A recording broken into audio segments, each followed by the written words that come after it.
నమస్తేనండి, అందరూ ఎలా ఉన్నారు? మీరు మిథున రాశిలో జన్మించారా? అయితే మీకు ఒక శుభవార్త చెప్పాల్సిందే.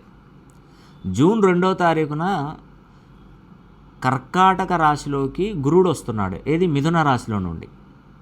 దేవతల గురుడైనటువంటి బృహస్పతి తనకు రెండో హౌస్, సెకండ్ హౌస్లోకి వస్తున్నాడు మిథున రాశి నుండి.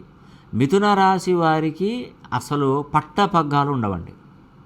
అంటే మీరు ఏ వ్యాపారం చేసినా ఆ వ్యాపారంలో మంచి ఉన్నతి లభిస్తుంది, ఉద్యోగ అవకాశాలు వస్తాయి, వివాహాలు చక్కటి వారితో కుదురుతాయండి.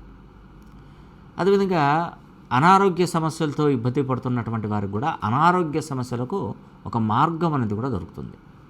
అదేవిధంగా మీరు ఇప్పటి వరకు ఏ వ్యాపారాలు చేసినా కాస్తో కూస్తో నష్టాలలో ఉంటారు కదా, ఆ నష్టాలన్నీ కూడా పటాపంచలైపోతాయి. ద్వితీయ స్థానం అంటే రెండో హౌస్లోకి గురుడు మిథున రాశి వారికి ఒక 1000 గజకేసరి యోగాలతో సమానమైనటువంటి యోగం కలగబోతుంది. ఇక ఆలస్యం ఎందుకండి? మీరు కష్టపడే తత్వం మీకుందా? అదొక్కటి కావాలి నాకు. ఏదైనా కూడా ఎంత ఆకలితో ఉన్నా కూడా అమ్మ వడ్డిస్తుందే కానీ కలిపి నోట్లో పెట్టదు. అది మన చిన్నతనంలో పెడుతుంది, కానీ పెద్ద అయ్యాక ఎందుకు పెడుతుందంటే పెట్టదు. కాబట్టి ఒక చిన్న స్టేజ్ వరకే అమ్మ మనకు సహాయం చేస్తుంది, తోడుగా ఉంటుంది. మనం పెరిగాక మనకి ఇంకా అమ్మ తినిపించాలంటే తినిపించదు. కాబట్టి మీకు ఆ భగవంతుడే కల్పించి మీకు నోట్లో పెట్టాలనుకున్నాడు, కానీ అక్కడ పళ్ళెం అక్కడ పెట్టేశాడు. నువ్వు తిను, ఎంత తింటావు తిను అని చెప్పేసి. అప్పుడు మన శక్తి కూడా ఉండాలి కదా, అన్నీ భగవంతుడు చేయడు కదా.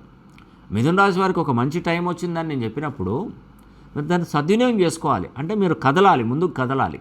అందుకే నేను చెప్తున్నాను, మీ పేరు ఎన్ని డిగ్రీస్లో ఉంది, మీ పేరులో సంఖ్య అంటే మీ పేరులో ఉన్నటువంటి సంఖ్యాబలం ఏ విధంగా ఉంది, మీ బర్త్ నెంబర్ ఏంటి, డెస్టినీ నెంబర్ ఏంటి, మీ రాశి ఏంటి, నక్షత్రం, లగ్నానికి మీ పేరు ఎన్ని డిగ్రీస్లో ఉందో చూసుకోవాలి. అలా చూసుకొని ముందుకెళ్ళగలిగితే మిథున రాశి వారికి జూన్ 2వ తారీఖు నుండి మహర్దశ అంటే ఇక మీకు అద్భుతమైనటువంటి యోగం కలుగుతుంది.